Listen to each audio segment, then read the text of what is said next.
What is up, guys? In today's tutorial I will be showing you how to make this really simple and easy player split effect. It's super simple to make and only uses a few triggers, so let's get into it. The first thing you'll want to do for this effect is grab one of these shader triggers down here and place it right before where you want the effect to take place. After we place it, we are going to go into the Edit Object tab and make sure that it is selected onto only the player. So if we double click this, it will only take effect onto the creator. At this time, it is worth noting that this effect will only allow you to use shaders on the player at the time it works, although as soon as this is done, you can set another trigger. If you try doing this on any other layer other than the player, it might look a bit awkward. After we place our shader down and it is set to only the player, we will place down a chromatic trigger right after it. Once this is placed down, we're going to go into the Edit Object tab, and then we're going to select whatever values we would like to use for this effect. Now what this chromatic trigger is going to do is it will split the colors of the player into two different directions, both opposite from each other, and you can pick the distance and the direction that they go with the target X and target Y sliders. So as you can see, if I have it at 5 and then press use X, you can see that the colors of my player will move 5 units away. And by units, I mean this thing, not the big one. Now for this effect, we're actually going to be typing into this box and not using the slider, just because we want those separations to be further apart from the player. So depending on what you would like, you can set these values to any number and it will split it further. After that, if we playtest now, you can see that the colors of the player are split further apart than they were before, and that is because we increased the value of the chromatic trigger. Before we move on, we do want to change the easing and fade time of this, and this will determine how long the effect lasts. I prefer using the exponential out easing. I find it to be the cleanest, but really it is up to you what you would want for your level. Once we set our easing, we can go up to fade time and make this as long as we want. So I'm going to keep it at, let's say, 0.6 seconds. And as you can see, if we playtest, it will take that long to split apart, and also the easing will make it kind of shoot out of the player.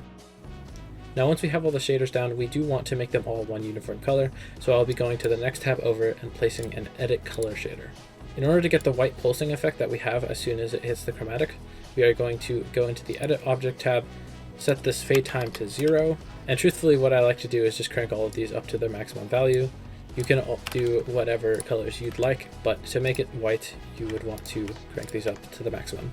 We don't need to worry about the easing because the fade time is instantaneous, but after this we are going to deselect the object and then place another Edit Color trigger. What the second Edit Color shader is going to do is it will set all of the colors of the player back to what they originally were. So if you playtest right now, you'll see that they'll split apart, but also go back to normal.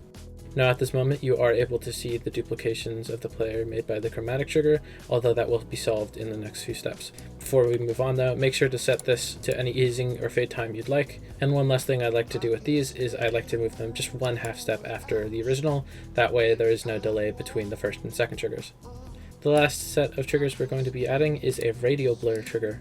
Similarly to how we maxed out the Edit Color triggers down here, for this first one we are going to make sure that the settings are all maxed out, or you can fine-tune them to what you need for your level. I'll typically max these values out, but just make sure you have this set to happen instantaneously at 0 seconds. After this is placed, just like before, we are going to deselect this one and then place a brand new radial blur trigger.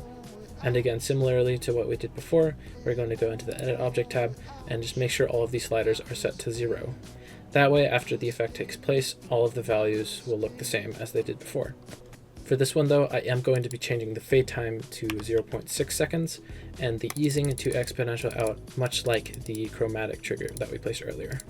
After moving this one similarly to the other Edit Color trigger, after we playtest, you can see that the effect pretty much takes place.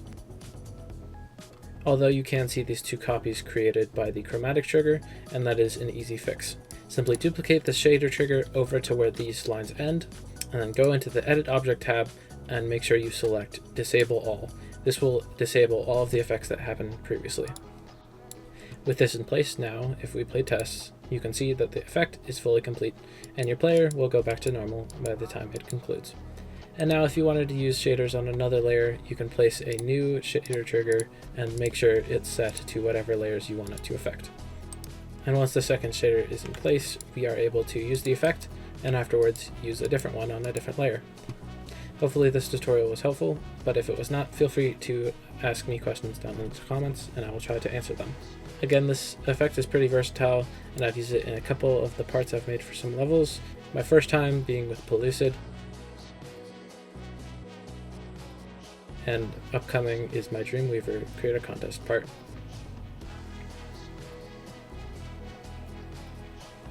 That being said, I really hope you enjoyed and I hope you have a fantastic day.